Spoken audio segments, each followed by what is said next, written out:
votre esprit. Évangile de Jésus-Christ selon saint Marc. Gloire à toi, Seigneur. En ce temps-là, Jésus et ses disciples arrivèrent à Bethsaïde. Des gens lui amènent un aveugle et le supplient de le toucher. Jésus prit l'aveugle par la main et le conduisit hors du village. Il lui mit de la salive sur les yeux et lui imposa les mains. Il lui demandait « Aperçois-tu quelque chose ?» Levant les yeux, l'homme disait « J'aperçois les gens. Ils ressemblent à des arbres que je vois marcher. » Puis Jésus de nouveau imposa les mains aux yeux de l'homme. Celui-ci se mit à voir parfaitement. Il se trouva guéri et il distinguait tout avec netteté. Alors Jésus le renvoya dans sa maison en disant « Ne rentre même pas dans le village. » Gloire et louange à toi, Seigneur Jésus. Gloire et louange à toi, Seigneur Jésus. Eh bien, cette belle parole de Dieu aujourd'hui, avec toujours la poursuite du livre de la Genèse, c'est tellement important, le livre de la Genèse. Tout se joue déjà là. Évidemment, si nous voulons comprendre les malaises dans lesquels nous sommes, mais aussi la grâce dans laquelle nous sommes, les deux, eh bien, il faut vraiment être pétri de ce livre de la Genèse, et surtout du début, Genèse 3, car c'est là que tout se joue. Tout est vécu, il y a une séparation terrible avec Dieu, et on en est aussi héritier aujourd'hui, on le voit bien. Et puis, en même temps, le défi de Dieu qui ne supporte pas que l'homme se perde. Et il y a déjà, en Genèse 3, l'annonce de son fils et l'annonce de Marie, la fameuse femme. Et c'est toujours pareil, cette femme, c'est à la fois Marie, mère de l'Église, et l'Église, corps du Christ. Et c'est bouleversant parce que tous les pères de l'Église, toute l'Église, nous dit qu'en Genèse 3, c'est le drame, et en même temps, c'est l'annonce du salut. C'est-à-dire qu'il y a un surplus, c'est même le mot est ridicule, il y a un débordement de la folie de Dieu. C'est-à-dire que plus l'homme se perd, plus Dieu court derrière lui, plus Dieu ne sait plus comment faire. Il dit, mais je donne tout, je donne mon fils. Je donne mon fils. On ne se rend pas compte de nous, chrétiens, de ça. Trop peu, moi le premier. C'est ce cœur du Père qui s'est ouvert à un degré et qu'on voit sur la croix, dans le cœur du Christ. Le transpercement final, une fois Jésus mort, c'est la dernière parole et la plus belle parole que Dieu nous a adressée. Voilà. Je t'aime à cœur ouvert. Voilà. Et là, Dieu ne parle plus. Le Verbe a parlé, il a dit la beauté, la vérité, l'amour, il a donné sa vie. Dieu a donné sa vie pour moi. Tout. Voilà. J'ai envie de me taire, je suis tombé à genoux. C'est tellement beau, tellement grand, tellement fou. Et cette dernière parole du cœur de Jésus, ce cœur ouvert, c'est une blessure, hein, comme on dit souvent, c'est deux lèvres. Une blessure, c'est la plus belle parole.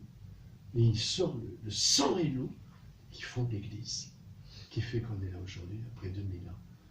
Et c'est le grand mystère de l'Eucharistie, c'est le grand mystère des sacrements, c'est le grand mystère de la prière qui nous est donné, qui nous sauve. Je peux être dans l'abîme si je crie Jésus, si je demande Marie, maman, sauve-moi. Dieu me sauve. Voilà, il n'attend que ça. Et tout est là. Alors là, c'est beau parce qu'il y a dans cette Genèse, venez, bienvenue. Dans cette Genèse, ce qui est beau aussi, c'est que, à un moment donné, Dieu refait sa création par le débordement de l'eau. Voilà, parce que c'est comme une déception terrible de Dieu si l'homme devient horrible, voilà, mais c'est toujours comme ça. Et il faut penser quand il y a des guerres, quand il y a des horreurs, il y a toujours une semence de renouveau. Et là, Noé, voilà, sa famille, toute la création dans cette arche. Eh bien, j'oserais dire que l'arche aujourd'hui, c'est le cœur immaculé de Marie, à travers le mystère de l'Église. Cette Église que nous savons aujourd'hui, qui est remuée, qui est salie, on passe par un moment mais terrible.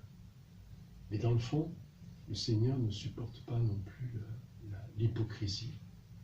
On voit le Christ face aux pharisiens, cette hypocrisie de se croire des uns, puis finalement, pas tant que ça, mais même, voilà. Et en ce moment, je crois, il y a un déchaînement du démon, ça c'est sûr, comme jamais presque.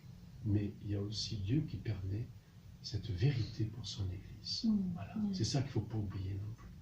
Alors c'est très douloureux parce que ça peut même nous déstabiliser. On se dit, mais non, qu'est-ce que c'est demain? Enfin, moi je rencontre des prêtres, ils ont envie de raser les murs, c'est vrai. Non, pas du tout. C'est l'heure de la foi, c'est l'heure de l'espérance, justement. Parce que c'est aussi l'heure de la vérité.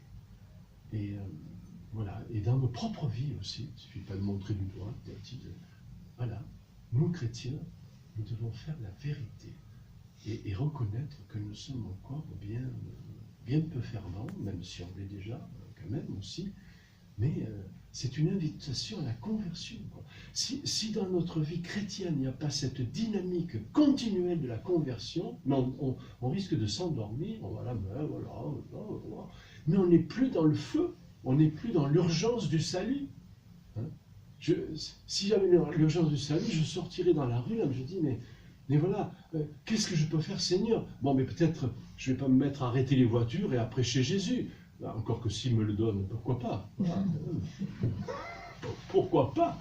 Les apôtres, ils sont arrivés dans les villes, voilà, ils criaient comme des fous, ils annonçaient, on n'avait qu'à voir Saint Paul. Voilà. Ça, c'est donné, bien sûr. Si on fait un personnage, ça ne marchera pas.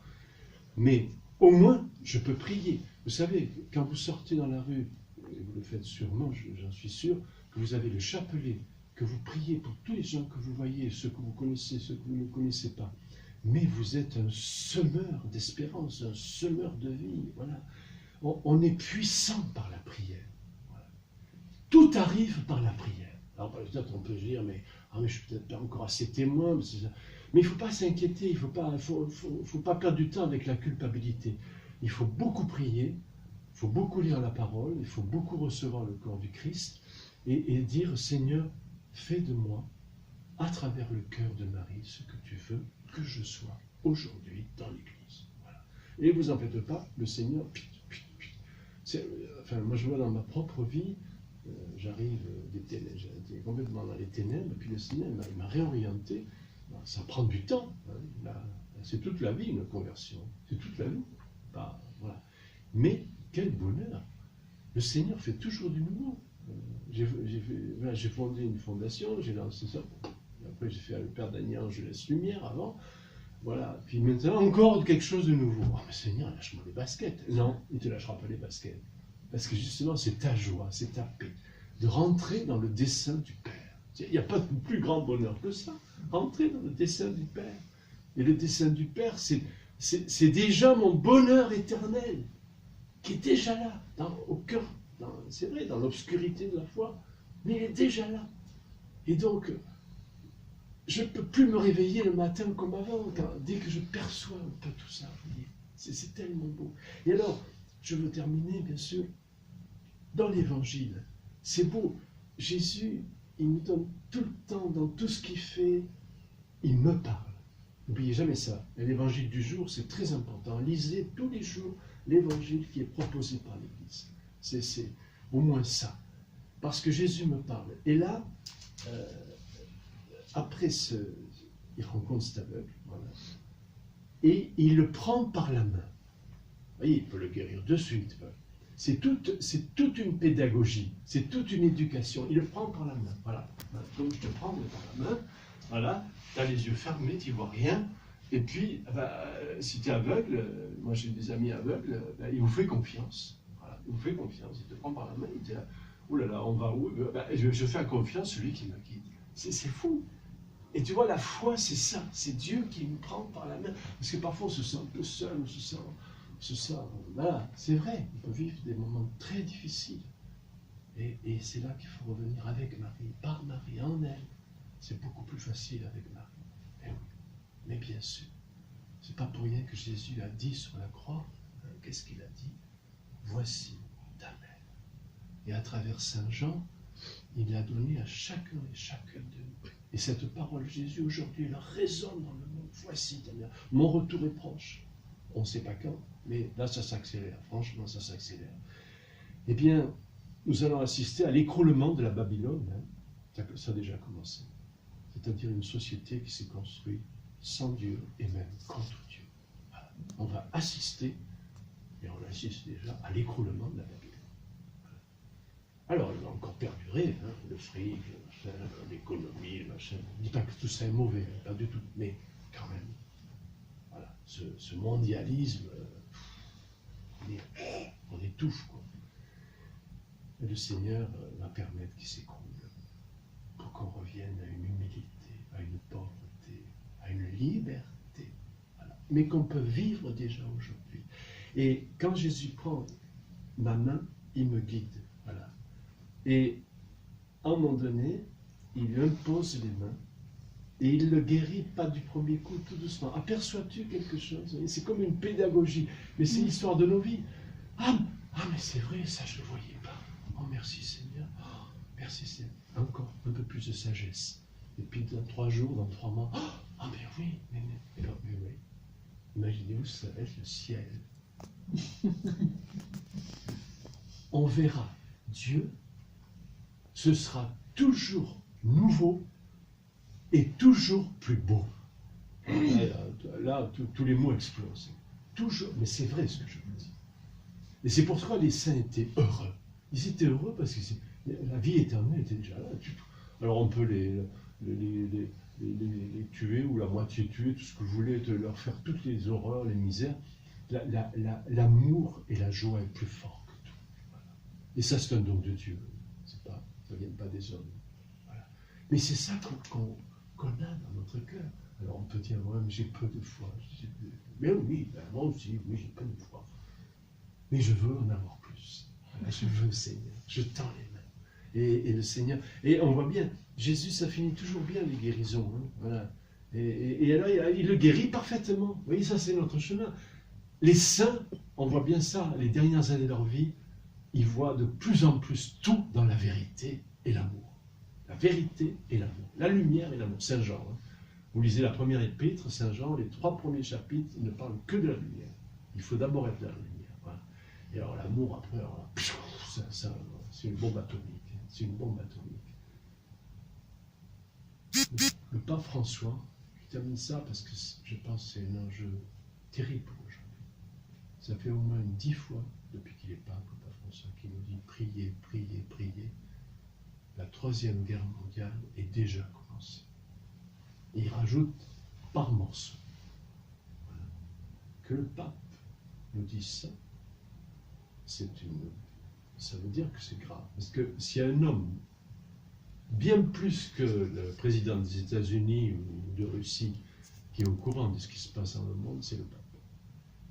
D'ailleurs, dernièrement, les dernières années, la CIA, quand il y a eu des trucs terribles, ils ont essayé de demander à l'Église, est-ce que vous n'auriez pas quelques tuyaux parce que l'Église, elle est partout, voilà, à travers les évêques, donc on sait tout ce qui se passe. Et le pape François nous a dit au moins une dizaine de fois, depuis qu'il est pape, priez, priez, priez. La 3e guerre mondiale est déjà commencée par morceaux. Prions pour qu'elle ne... Vous savez, c'est ça qu'on a au-dessus de la tête. On en a déjà dit 2. Je ne veux pas être prophète de malheur. Mais il faut prendre aussi ça au sérieux. Parce que le jour où ça va nous tomber sur la figure, et c'est possible, donc il faut être prévenu. Et c'est pour ça aussi que ce n'est pas simplement ma petite vie chrétienne, c'est ma vie chrétienne pour le monde.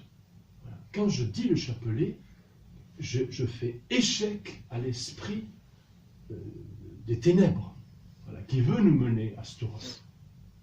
Voilà, qui veut nous mener à Stora.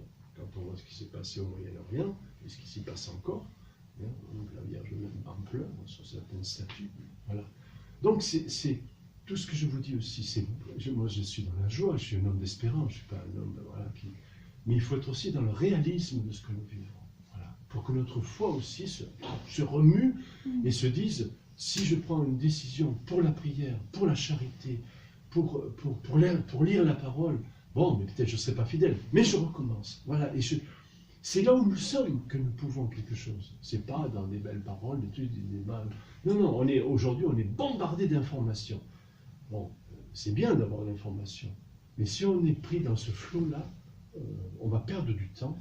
Or, le Seigneur nous attend dans la prière, la charité, l'espérance. Voilà. Et n'oublions pas la parole de Maria Fatima. Moi, je l'ai dit, je lui ai donné ma vie pour ça. Et c'est ça-là que nous vivons, puisque la Vierge a interprété tout le XXe siècle, c'est extraordinaire, avec Jean-Paul II, qui a consacré le monde et qui a arrêté la Troisième Guerre mondiale. Il ne faut pas l'oublier quand même. Hein. Bon, je vais pas lisez mes livres sur Fatima, si vous voulez. Voilà, c'est fou, mais moi je n'ai fait que retranscrire, c'est la vérité.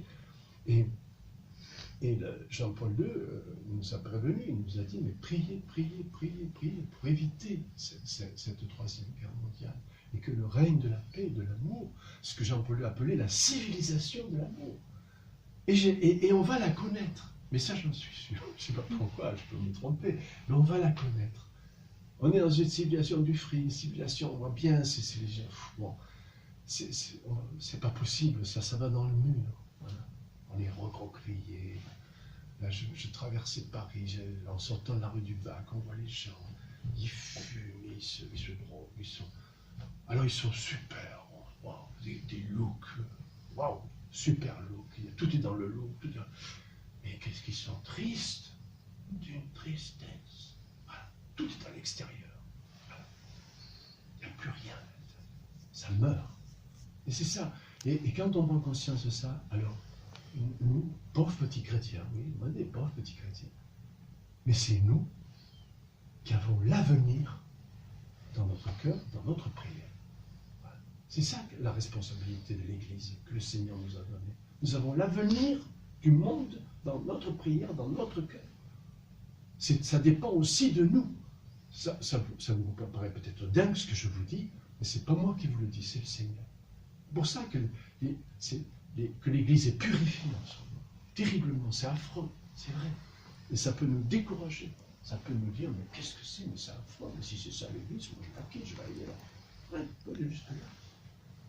Mais le Seigneur, de ces horreurs, il est en train de préparer, parce que je vois aussi, moi personnellement, depuis 30 ans, toute une jeunesse qui est en train de se lever en particulier, toutes des familles aussi qui sont en train de... Je vois des choses d'une beauté extraordinaire aussi. Il y a l'horreur et il y a déjà le renouveau de l'avenir, de la civilisation. Il est déjà là. Alors, on va se lever et on va la construire ensemble. Amen. Amen.